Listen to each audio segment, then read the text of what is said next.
Yeah, let's talk some more about the subs then, shall we? I think. Let's do Federico Chiesa, a real sort of talking point post-game, because we haven't seen a lot of him ultimately, and we've been absolutely crying out to see more of him. And we got the opportunity, 45 minutes in the bank last night, which bodes well. It's a positive. What did we think? John, I'll come to you on him first. Clearly rusty, clearly undercooked in terms of fitness, in terms of match sharpness. Grew into it, I think it's fair to say. Yeah, I mean, what I wanted to see was ability. I wanted to see the fact that the guy could control a football, the guy could beat a man, the guy had a bit of pace, and he showed all that. I mean, there was a nutmeg on the touchline. There was, he went in the penalty area. He went one way and the other way and beat a couple of men. He had 2 shots, and for me, that's what I wanted to see, because I know he's not fit. Yeah, I know he's not going to set the world alight, but I want to see that the man has the ability that we knew he had before we signed him, because that was the question mark, wasn't it? Is the guy finished after his ACL? And it looks to me like we've got ourselves a really good player if we can get him up to speed. Yeah, interesting. Yeah, and that's a really good way of looking at it, actually. I like that. And I was a little bit uncertain, I'll put it like that, Mark, in terms of what I saw last night. There was definitely moments, there's definitely glimpses that the quality hadn't left him.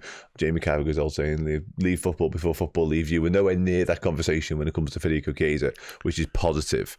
1 shot on target, very lucky not to score, actually, with that. I think it's Harwood Bellis gets back, doesn't he, and clears it essentially off the line. He has another shot immediately after, which is blocked. 1 out of his 2 dribble attempts was successful. 7 out of 9 accurate passes, 1 accurate cross as well, 1 key pass in the midst. John mentions the nutmegs there, which was joyous. Like, that'd do for me, Keys. That's like 6 of the 12 million paid back right there. Mark, what did you think? Well, first, it was disappointing not to see him start, but as John touched on, he clearly just isn't fully fit, so the club have to, very carefully manage his minutes. He had the chance early on where he played it across the face. Perhaps just should have put his laces through it and sort of struck it harder, which is a bit disappointing. But the second one, he does it all right, cuts in onto his weaker left foot. Great clearance on the line. But there's definitely sort of potential there. I mean, obviously he's a proven player, but as it goes to playing for Liverpool, I think in one of the previous rounds against West Ham, one of the rare occasions he has played this season, he provided a spectacular assist for Diogo Jota as well. So he definitely has the flair to his game. Oh, he's got quality. There's no two ways about that. Like, you don't get talked about, you don't move from Fiorentina to Juventus for the money he did. You don't get talked about as being a potential €100 million football at one point. You don't set the world alight at the Euros if you're not a high-class player, and he most definitely is all of those things. He looks like he'll score goals if he plays enough. If you can get on the pitch enough, do you think there's something there?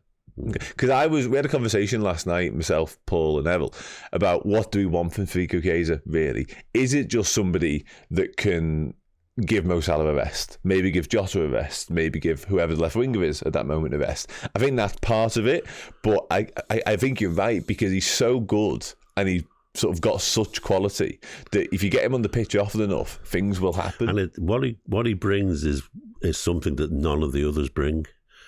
Gakpo isn't that kind of a player. Jota isn't that kind of a player.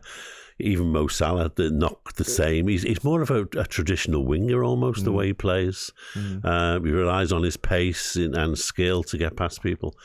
So I think he's great. If we can get him fit as a member of our top, 6 forwards, I think he would be a real asset. And he's a real free hit, isn't he? In terms of that, absolutely. That's the beauty of it, really, because we are firing on lots of the cylinders. If you can throw Federico Chiesa into the midst as well. But the big question mark is can you get him fit long enough to play matches?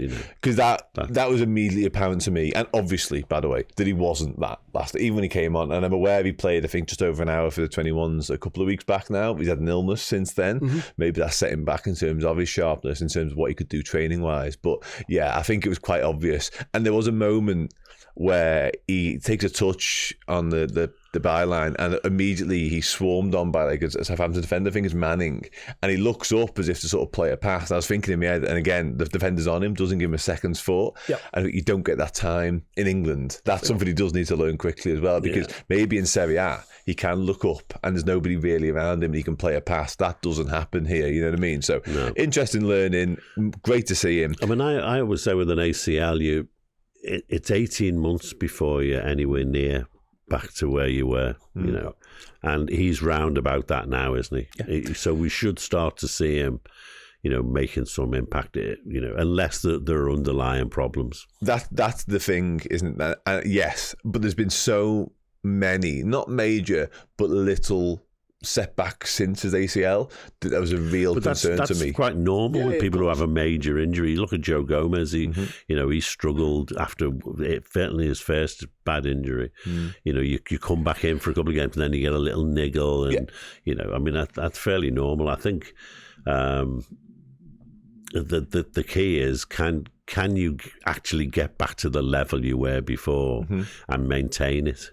You know, and of course we won't know until he starts playing matches, because, you know, at the moment we counted in minutes at the moment, don't we, when he's been on the pitch quite comfortably as well at the minute. You have to be spot on, but in terms of that's bound to happen because of your lack of fitness, your lack of, again, game sharpness and all that sort of stuff. But actually going through the rehab of an ACL is major sort of stress on the body, and the body composition stuff you're compensating for it elsewhere, so you're bound to pick up further problems. So fingers crossed that is all behind him now and he can just play a role for Liverpool, because again, top quality player and a real sort of jack in the box, potentially ace in the pack for Liverpool in terms of the attackers. Yeah, he certainly played more than Artemella as well, so that's a start. He's doing something right. Yeah, he's winning that particular Italian duel. I must admit though, you referenced a moment earlier on when he went across the box, potentially in search of Harvey Elliott. Why he isn't just shooting there, I'll never know. But yeah, that's by the by. Behind out. Yeah, that can be behind that. Let's sort that.